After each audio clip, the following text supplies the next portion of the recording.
Good morning friends, this is doctor Abhishek Acharya. हम अभी physiology of cardiovascular system के बारे में बात कर रहे हैं और today is the lecture part 7। Okay, electrocardiogram that is ECG, उसके ऊपर हम बात करने वाले हैं। ब्लड प्रेशर के अंदर हमने लेक्चर 6 के अंदर बात करी ऑलरेडी, तो टाइम वेस्ट ना करते हुए सीधा हम उसके ऊपर जाएंगे। तो फर्स्ट थिंग, एक तो ग्राफ वहाँ पे आपको मिल जाएगा, इलेक्ट्रोकार्डियोग्राम और इलेक्ट्रोकार्डियोग्राफ वैसा भी हम कह सकते हैं। This is the graphic record of electrical activity of the heart. Okay, तो उसके अंदर जो एसए नोड, एवी नोड, ये सारी चीज़ें जो हमने ऑलरेडी बात करी, उसका इलेक्ट्रॉनिकली कैसे एक्टिविटी होती है हार्ट के अंदर, वो रिकॉर्ड होता है by the graphic process. Okay, तो ECG is recorded by the ECG machine. Machine contains the ECG vapor with the small and large square. अभी ये दो तरह के स्क्वायर है, उसके बारे में थोड़ा सा डिटेलिंग हमें पता होना चाहिए। ओके, वो हम आगे बात करेंगे ही। One large square is made up of 5 small squares. Okay, तो एक जो लार्ज स्क्वायर होता है उसके अंदर छोटे छोटे 5 स्मॉल स्क्वायर्स होते हैं। ECG paper moves at the rate such that in 1 minute 300 large square are covered. Okay, 1 minute के अंदर जनरली 300 लार्ज स्क्वायर्स जो होते हैं वो कवर हो जाते हैं, यानी कि heart rate is equal to 300 by number of the large square in between R2R waves. Okay, especially there are 6 waves are there, different P wave, Q, R, S, T and U wave. तो यहाँ पे P wave अलग से होता है, QRS complex होता है, then T and U waves अलग से होता है। P वेव होता है, वैसे हमने कार्डियक साइकिल के अंदर ही बात करी थी। P वेव जो होता है वो आर्ट्रियल कॉन्ट्रैक्शन, जो ऐसे नोड फायर करता है फर्स्ट, तो आर्ट्रियल एक्टिविटी दिखाता है वहाँ पे। QRS वेव जो है वेंट्रिकुलर डीपोलराइजेशन दिखाएगा, यानी कि कॉन्ट्रैक्शन दिखाएगा। टी वेव होगा वो रीपोलराइजेशन, यानी कि रिलैक्सेशन जो है वो दिखाने वाला है। तो ये बात हमें थोड़ी सी पता होनी चाहिए। ओके, यू वेव भी सेम वेंट्रिकुलर रिपोलराइजेशन ही कंटिन्यू करेगा। तो ECG वेपर के अंदर जैसे हमने बात करी, 1 मिनट के अंदर 300 लार्ज स्क्वायर जो है वो मूव होंगे, ऐसी उसकी स्पीड होती है। तो जनरली एक लार्ज स्क्वायर के लिए 0.2 सेकेंड जो है वो लगेगा। 0.2 सेकेंड, यानी कि 1 सेकेंड के अंदर 5 स्क्वायर जो है वो मूव होंगे। एंड 60 सेकेंड्स जो होते, 60 सेकेंड्स इंटू 5 यानी कि 300 स्क्वायर्स। ऐसे हमें गिनती जो है वो थोड़ी सी पता होनी चाहिए। तो एक लार्ज स्क्वायर मूव होने के लिए 0.2 सेकेंड जो है वो हमें लगेंगे। और हॉरिजॉन्टली हम ऐसा बात कर रहे हैं, तो एक लार्ज स्क्वायर के अंदर 5 जो है वो स्क्वायर आएंगे। एसएच तो एक लार्ज स्क्वायर के अंदर टोटल 25 स्मॉल स्क्वायर आते हैं, मगर हम हॉरिजॉन्टली बात कर रही है क्योंकि इट्स मूविंग, तो उसको टाइम लगेगा, एक स्मॉल स्क्वायर को पास होने में टाइम लगेगा 0.04 सेकेंड। अगेन आपको ये सारी चीज़ें याद रखनी है, 0.04 सेकेंड। लार्ज स्क्वायर को पास होने के अंदर लगेगा कितना, 0.2 सेकेंड, एंड स्मॉल स्क्वायर को पास होने के लिए लगेगा 0.04 second. Okay, now normal values of the different waves, that it is PR interval, यानी P वेव होने के बाद में और R वेव जो है वो वहाँ पे आने के, तो ये इंटरनल जो है वो ऑलमोस्ट होता है 0.12 to 0.20 सेकेंड। ओके, इसके ऊपर ज़्यादातर हमें जज करना होता है एंड स्पाइक के ऊपर जज करना होता है, मगर majorly interval is most important. PR interval जो होता है वो 0.12 to 0.20 सेकेंड्स के लिए होता है। एंड QRS कॉम्प्लेक्स, यानी कि Q वेव से लेकर R वेव ख़त्म होने तक वहाँ पे जो कॉम्प्लेक्स होता है, तो ये 3 वेव्स का कॉम्बिनेशन के अंदर इंटरवल होगा 0.04 to 0.1 सेकेंड। ओके, तो इसके ऊपर से आप डेफिनेटली स्मॉल स्क्वायर की गिनती कर सकते हो कि कितने स्मॉल स्क्वायर जो है होने के बाद में ये डिफरेंट टाइप ऑफ वेव्स जो है वो अकर्स होंगे। Okay, ECG is recorded with the help of following leads, that is position of the electrodes. Okay, generally कहाँ कहाँ पे जो है वो इलेक्ट्रोड्स जो वहाँ पे लगनी चाहिए। फर्स्ट थिंग बाइपोलर लीड्स यानी कि दोनों हाथ और पैर के अंदर वहाँ पे लगेंगे, that is AVR, AVL and AVF। Okay, तो ये जो है वो वहाँ पे 3 वेव्स जो है 3 लीड्स जो है वो जनरली यूज़ होती है। एज सच अभी के सिनेरियो में तो कभी बार 4 लीड्स भी यूज होती है, VR, VL, VF। ओके, तो ये 3 लीड्स जो है वो यहाँ पे यूज़ होने वाली है। Sorry, my mistake, always 3 lead he use होगी। जो यूनिपोलर लीड के बारे में हम बात कर रहे थे, first thing 1, 2 and 3 unipolar leads are AVR, AVL and AVF। Okay, AVR lead जो होती है वो generally active electrode is from right arm के अंदर जो है वो बांधी जाएगी। Electrode is obtain by the connecting left arm and the left leg.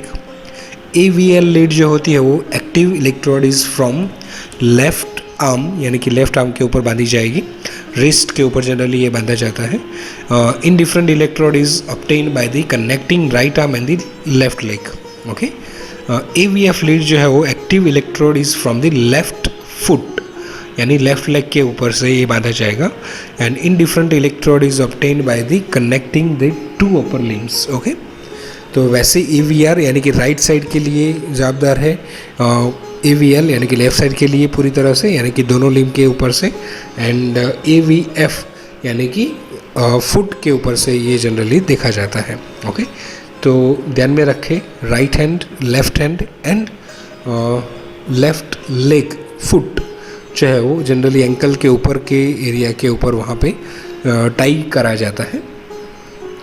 Then अभी हम देखें तो यूनिपोलर चेस्ट लीड जो होती है वो जनरली 6 चेस्ट लीड होती है, that is V1, V2, V3, V4, V5 and V6। आप डेफिनेटली ये ऑडियो लेक्चर थोड़ा सा आपको हार्ड रहेगा, तो बेटर आप उसके लिए विजुअलाइजेशन का यूज़ करें। एंड यूट्यूब के ऊपर से आपको ये एक मेथड ECG चेक करने की वो आपको वहाँ पे मिल जाएगी। मगर for example examination point of view just hear the lecture. V1 over the 4th intercostal space near right sternal margin। Okay, यानी कि हमारी 4th intercostal space right side पे, ये ध्यान में रखें लेफ्ट साइड में नहीं है। ये V1 जो रहेगा ऑलवेज राइट साइड के ऊपर अटैच रहेगा, स्टर्नल मार्जिन जहाँ पे होती है। Then V2 is the same plane के सेम हॉरिजॉन्टल वेव पर लेफ्ट साइड के ऊपर होगा, over the 4th intercostal space near the left sternal margin. तो ये दोनों चीज़ें आप ध्यान में रखें। फर्स्ट V1 एंड V2 के अंदर दोनों चीज़ों के अंदर कॉमन जो रहेगा it's a sternal margin, intercostal 4th intercostal space, मगर एक होगा राइट साइड के ऊपर, एक होगा लेफ्ट साइड के ऊपर। ओके, तो ये ध्यान में रखें। Then V3 in between the V2 and V4, तो V4 पहले हमें पता होना चाहिए, over the left 5th intercostal space on the mid clavicular line. Okay, यानी कि अगर क्लेविकल को हम देखें तो वहाँ पे मिड क्लेविकुलर लाइन को नीचे ड्रॉ करें तो वहाँ पे जो जगह आएगी 5th इंटरकॉस्टल स्पेस के अंदर, वहाँ पे जो है वो हमें ये V4 जो है लगानी है। तो V3 को हम इन between the V2 and V4 के बीच में हमें लगाना है। ओके, तो अगेन ये थोड़ा सा ध्यान रखें। V5 over the 5th intercostal space on the anterior axillary line. Okay, यानी कि एक्सिला के अंदर anterior, posterior axillary line and the mid axillary line, ये तीनों काम में आएगी। तो एंटीरियर एक्सिलरी लाइन के अंदर 5th इंटरकॉस्टल स्पेस के अंदर वहाँ पे जो है वो V5 लगेगा। And V6 over the again same left 5th intercostal space on the mid axillary line, यानी कि ये 3 जो है वो 5th इंटरकॉस्टल स्पेस के अंदर लगेगी, फर्स्ट 2 जो है वो 4th इंटरकॉस्टल स्पेस के अंदर लगेगी, एंड V3 है जो है इन बिटवीन लगेगी, यानी कि 4 और 5 के इंटरकॉस्टल स्पेस के बीच में लगेगा।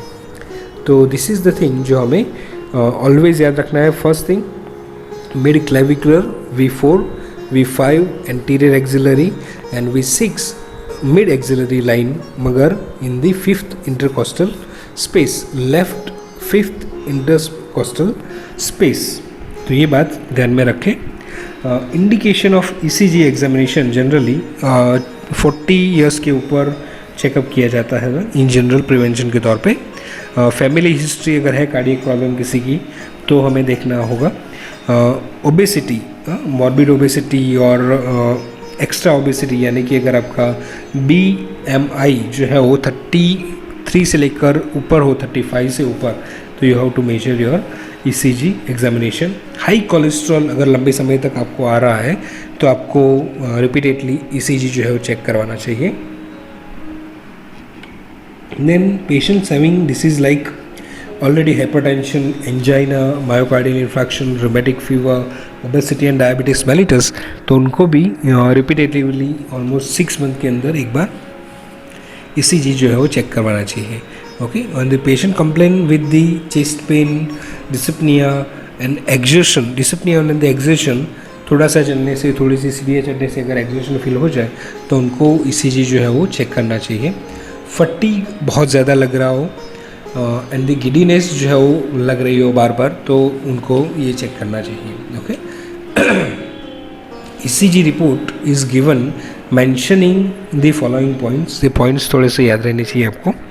First is a rate, second is a rhythm, third is a axis, fourth is a voltage, fifth is a P wave, PR internal, interval, QRS complex, ST segment, T wave and QT interval, U wave, remark or the conclusion.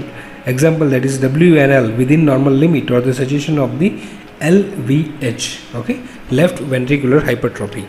Okay, तो ये आपको basic पता होना चाहिए। Then some pathological condition findings जो होते हैं, तो मायोकार्डियल इन्फेक्शन अगर होगा तो ST एलिवेशन दिखेगा एंड T इन्वर्जन दिखेगा आपको।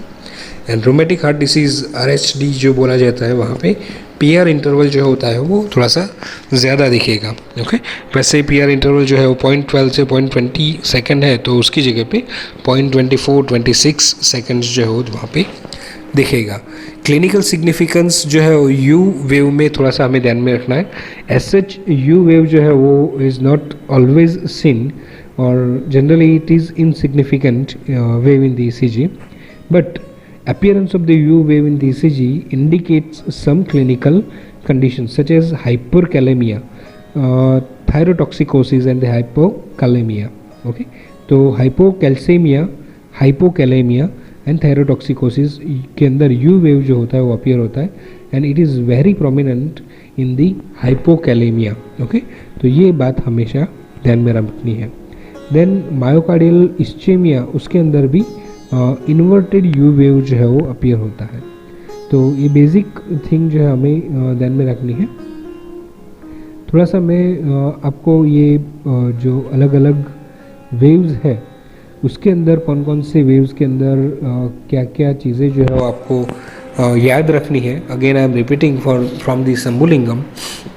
तो P wave, QRS complex, T wave, PR interval, QT interval and ST segment, ये बात हमें थोड़ा सा देखना है। ओके, तो उसके अंदर सबसे पहले P वेव जो है वो क्या दिखाता है, कॉज क्या होगा, आर्टेरियल डिपोलराइजेशन, उसकी ड्यूरेशन होगी 0.1 सेकेंड, एम्पलीट्यूड होगा MV के अंदर, यानी कि अगर आप देखो तो उसका स्पाइक होगा 0.1 to 0.12। ओके, तो 0.1 to 0.12। ओके, तो इससे आपको आसानी रहेगी याद रखने के लिए। QRS कॉम्प्लेक्स जनरल होगा तो फ्रॉम और कहाँ से कहाँ तक वो ओरिजिन होगा, तो onset of Q wave to the end of the S wave. Okay, तो ventricular depolarization and the arterial repolarization वहाँ पे दिखता है। जनरली 0.08 to 0.1 यानी कि 0.10 उसका ड्यूरेशन होगा। एम्पलीट्यूड होगा Q वेव का 0.1 to 0.2, R वेव का 1 एंड S वेव का 0.4। तो ये उसका एम्पलीट्यूड हमें याद रखना है, वो डेफिनेटली चेंज होता रहता है। T वेव जो होता है वो वेंट्रिकुलर रीपोलराइजेशन एग्जीक्यूट करेगा, ड्यूरेशन होगी उसकी 0.2। एंड एम्पलीट्यूड होगा 0.3। पी आर इंटरवल जो होगा onset of P wave to onset of Q wave, तो arterial depolarization and conduction through the AV nodes. 0.182 जो होता है उसका मेनली ड्यूरेशन रहेगा। एम्पलीट्यूड अभी नहीं करना है क्योंकि we are talking about the intervals. Q T interval, तो onset of the Q wave to the end of the T wave. Ventricular depolarization and ventricular repolarization duration होगा 0.4 to 0.442। Okay, S T segment end of the S wave and the onset of the T wave isoelectric उसे कहा जाएगा। Cause जो है 0.08 second उसका duration रहेगा। तो this is the small introduction जो हमें P Q R S T, generally you wave मैंने बोला कि उतना ज़्यादा इम्पोर्टेंट नहीं है, तो वैसे हमें ये जो ऑलरेडी इसके अंदर शंभुलिंगम के अंदर जो आपको दिया हुआ है, you can refer it once. Lecture सुनते सुनते अगर आप उसको देखेंगे तो आपको थोड़ा सा ईजी रहेगा कि कैसे उसे देखना है। ओके, अभी थोड़े से कार्डियक फंक्शन जो ऑब्स्ट्रक्शन होता है कार्डियक फंक्शन के अंदर, उसके बारे में देखेंगे। जैसे कि अगर आपको पता हो आयुर्वेदा के अंदर रुद्रोग के बारे में जो एक्सप्लेनेशन दिया हुआ है सुश्रुत उत्तर तंत्र के अंदर, तो वहाँ पे श्लोक के अंदर सेकेंड लाइन में लिखा हुआ है रुद्र बाधा, यानी कि रुद्र गति बाधा, यानी कि ऑब्स्ट्रक्शन इन दी कार्डियक फंक्शन क्लियरली इंडिकेट करते हैं वहाँ पे। ओके, तो थोड़े से डिसीज़ हमें देखने हैं। First thing is M I, myocardial infarction. Pathology क्या होगी, तो O2 supply to cardiac muscle becomes nil due to occlusion of one of the branches of coronary artery. Okay, तो कोरोनरी आर्टरी का ब्लॉकेज होने की वजह से O2 सप्लाई जो होता है वो हार्ट के मसल्स के अंदर नहीं जा सकता, and ultimately it leads to the उसकी फंक्शन के अंदर इफेक्ट होना शुरू हो जाएगा। इटियोलॉजी हो सकती है, यानी कि कोरोनरी जो ऑब्स्ट्रक्शन होगा बिकॉज ऑफ कोरोनरी थ्रोम्बस और द कोरोनरी एम्बोलिज्म। सिम्टम्स क्या होंगे, तो सिवियर रेट्रोस्टर्नल चेस्ट पेन, यानी कि रेट्रोस्टर्नल यानी कि स्टर्नम के पीछे के भाग के अंदर सिवियर आपको चेस्ट पेन फील होगा। प्रोफ्यूज स्वेटिंग, एकदम से आप एसी में बैठे हो फिर भी आपको अचानक से स्वेटिंग आना शुरू हो जाए, और वो भी काफ़ी सही मात्रा में, काफ़ी अच्छी क्वांटिटी में जो है वो स्वेटिंग आना शुरू हो जाए। रेस्टलेसनेस आपको फील हो जाए, आप उठने की क्षमता तक वहाँ पे आपको न मिले। नौशिया, वॉमिटिंग हो सकती है। Sometimes radiating pain to the hands और the lower jaw. Okay, specially left hand के ऊपर जो रेडिएटिंग पेन है वो फील होता है। ओके, और जॉ के ऊपर भी आपको पेन फील होगा। एक सिम्टम ऐसा भी रहेगा कि आपको नमनेस फील होगी in the hands, specially left hand के अंदर। ईसीजी के अंदर अगर आप देखने जाओ तो वहाँ पे एसटी एलिवेशन दिखेगा, इन्वर्टेड एबनॉर्मल क्यू वेव दिखेगा। तो ये दो चीज़ें जो है हमें दिखेगी वहाँ पे clearly.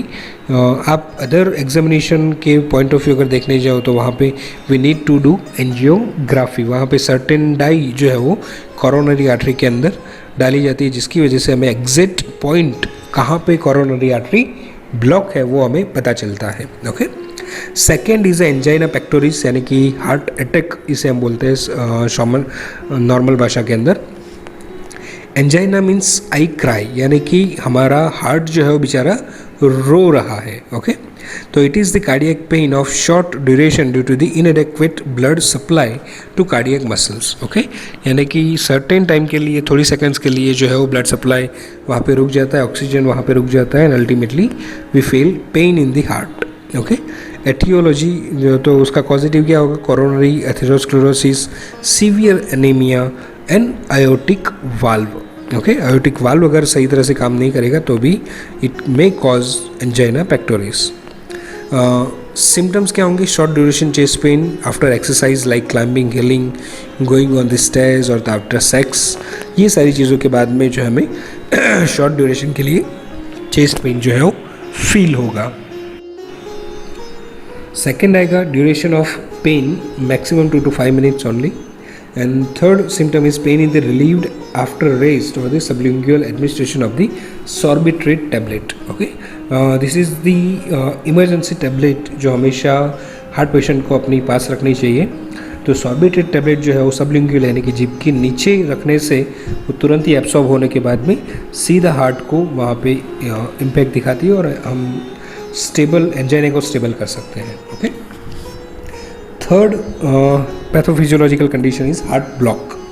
This is the defect in the conducting system of heart, improper formation of impulses at SA node and its propagation through the junctional tissues. Okay, तो SA node के अंदर एक तो इलेक्ट्रो जो करंट उत्पन्न होने वाला है वो वहाँ पे सही और ठीक ढंग से ना हो रहा हो, एंड वो होने के बाद भी अगर वहाँ पे डिस्ट्रीब्यूशन ऑफ दैट वेव्स यानी एवी नोड के थ्रू वहाँ पे परकिंजे fibre and bundle of his के थ्रू पूरे हार्ट के अंदर अगर वो सप्लाई नहीं होगा, पर्टिकुलरली जो इलेक्ट्रिक करंट पैदा होगा, तो वहाँ पे ये हार्ट ब्लॉक जो है वो फील हो सकता है. द टाइप्स कैसे होंगे, तो एसए ब्लॉक, एवी ब्लॉक और the bundle branch block. Okay, यानी कि right RBB and left RBB bundle branch block we can say. Okay, तो ऐसे नोड अगर ब्लॉक होगा तो डेफिनेटली हार्ट काम करना ही बंद हो जाएगा और ultimately we lets to the death. And AV block होगा तो we can manage with the different type of medicine and all.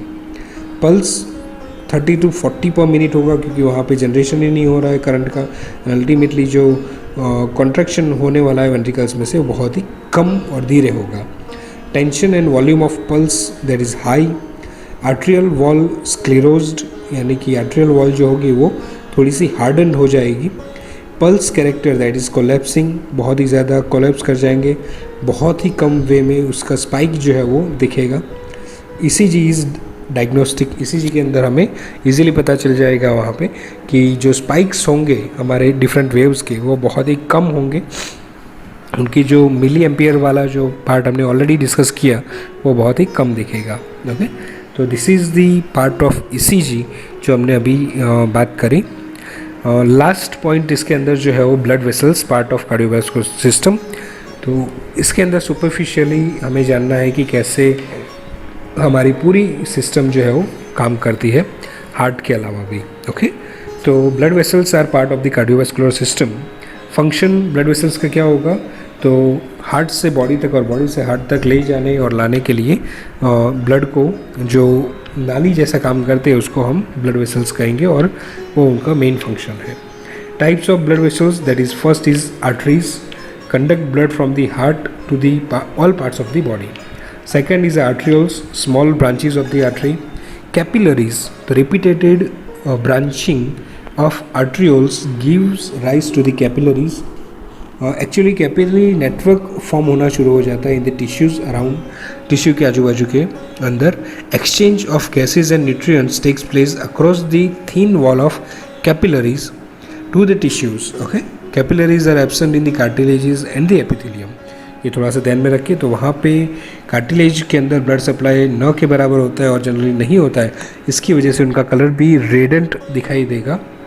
और इसीलिए कार्टिलेज अगर डैमेज हो जाते हैं कोई भी जॉइंट्स के अंदर तो वहाँ पे उनका रिकवर होना ऑलमोस्ट न के बराबर और दी इम्पॉसिबल होता है. ओके, कैपिलरी बेड किसे कहेंगे, तो capillary unites with the each other to form the network called as a capillary bed. Venules किसे कहेंगे, तो कैपिलरीज के अंदर से वापस जो ब्लड अभी जाएगा हार्ट की तरफ तो उसमें शुरुआत में जो ब्रांचेज होती है small vessels in the venous system are called as the venules. Venules receives the blood from the capillaries. Okay, तो वेन्स किसे कहेंगे, तो venules join together to form veins. Veins collect the blood from the venules to the return in the heart and it consist of the valves. This valves prevent back flow of the blood in the capillaries. Okay, तो यहाँ पे ये basic introduction blood vessels का. Then blood pressure in the blood vessels कैसा रहेगा, तो blood pressure in the systemic arteries that is 100 mmHg to 120 mmHg. Blood pressure in the capillaries that is 18 to 35 mmHg and blood pressure in the veins that is 18 mm of the Hg. तो ये थोड़ा सा आपको याद रखना पड़ेगा. Functions of the blood vessels that is arteries to conduct oxygenated blood from the heart to the tissues, excepted pulmonary artery that conduct the deoxygenated blood. Capillaries the exchange fluid, gases and nutrients between the tissues and capillary veins to return the deoxygenated blood to heart except जो हमारा pulmonary vein, it contain the oxygenated blood. Venous return, definition of venous return किसे कहेंगे? तो venous return is the flow of blood back to the heart. Return of blood to the heart via superior and inferior vena cava and coronary sinus is called as a venous return. Okay. Coronary sinus, again coronary veins यानी कि arteries जो होती है वो वहाँ पे directly open होती है और जो भी डीऑक्सीजनेटेड ब्लड होता है वो सीधा राइट आर्टरियम के अंदर डंप करती है. ओके, इसे कहा जाता है coronary sinus. Factors affecting Venus return, that is muscle pump mechanism, contraction of limb muscles as occurs during walking, running, swimming, increase venous return by the muscle pump mechanism. Respiratory pump, that is during inspiration the intrathoracic pressure becomes negative, so suction of the air into the lungs and the abdominal pressure becomes positive. Compression of the abdominal organs by the diaphragm, it increases the abdominal pressure, pulls blood towards the right atrium. तो ये आपको थोड़ा सा ध्यान में रखना चाहिए कि जैसे ही हम इंस्पिरेशन करते हैं यानी कि सांस लेते हैं तो वहाँ पे इंट्राथोरेसिक प्रेशर जो होता है वो नेगेटिव होता है और एब्डोमिनल प्रेशर जो होता है वो पॉजिटिव होता है. उसकी वजह से एब्डोमिन में से ऊपर की तरफ यानी कि superior vena cava, inferior vena cava से लेकर राइट आर्टरियम के अंदर सीधा ब्लड जो है डंप होगा because of negative and positive blood pressure. Compression of the vena cava decreases the venous return, that is during late pregnancy venous decreases the return. Okay. Gravity, due to the gravity venous return decreases. Pumping action of the heart during the cardiac cycle, right arterial pressure changes after the central venous pressure CVP, and because there is no wall between the heart and the atria, the large vein CVP reflects the right arterial pressure and therefore right arterial pressure also alters the venous return. यानी कि जैसे ही वहाँ पे आर्टरिया खाली होता है और relax चालू होता है वहाँ पे, तो वहाँ पे प्रेशर कम हो जाता है compare to the vena cava, और उसकी वजह से वेना केवा जो है वो डंप करती है आर्टरियम, राइट आर्टरियम के अंदर. तो ये बेसिक थियरी जो है हमें समझनी है कि रेस्पिरेटरी पंप कैसे काम करेगा. Compression of vena cava decreases the Venus return, gravity, pumping action of the heart muscle and muscles pump mechanism, ये सारी चीज़ें जो है वो इफ़ेक्ट करती है अपने वेनस रिटर्न के अंदर. ओके. सेंट्रल वेनस प्रेशर किसे कहेंगे? तो the pressure in the large vein vena cava just outside the right atrium is called as a central venous pressure. Okay. तो जैसे ही राइट आर्टरियम के अंदर वेना केवा ओपन होती है तो ठीक उससे पहले जो प्रेशर वेना केवा के ऊपर पड़ता है it called as a central venous pressure. Central venous pressure provides an indication of volume of the blood that is flowing through the veins and into the right atrium. Okay. Central venous pressure provides an indication of the volume. Okay. Provides an indication of the volume of blood. Okay. ये ध्यान में रखना है कि volume, blood का volume कितना है वो डिपेंड करता है CVP के ऊपर. Okay. That is flowing through the veins and into the right atrium. Okay. तो जो ब्लड जो है वो प्रेशर लगाता है वेना केवा के ऊपर जो आर्टरियम के अंदर आने वाला है उसके थ्रू वहाँ पे CVP जनरेट होता है. Okay.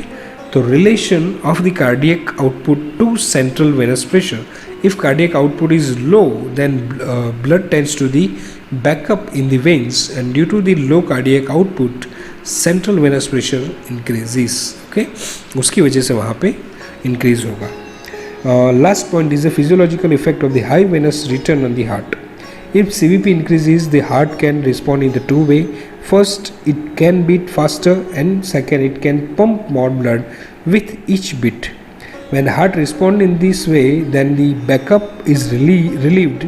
As the backup is relieved, the CVP decreases the back to the normal. Okay. तो ये चीज़ें जो है हमें बेसिक पता होनी चाहिए. Okay. तो physiological effect of the high Venus return, again I am repeating, first is heart को फास्टर अपना बीट करना पड़ेगा और दी सेकेंड उसका जो आउट है कार्डियक आउटपुट वो बढ़ाना पड़ेगा. When heart respond in this way, then the backup is relieved. As the backup is relieved, the CVP decreases and back to the normal pressure. Okay. तो इतना हमें ध्यान रखना है for the today's lecture. Thank you so much for the hearing, my dear students. Please share, subscribe and like my channel and the videos to your colleagues. Thank you so much. Have a nice day.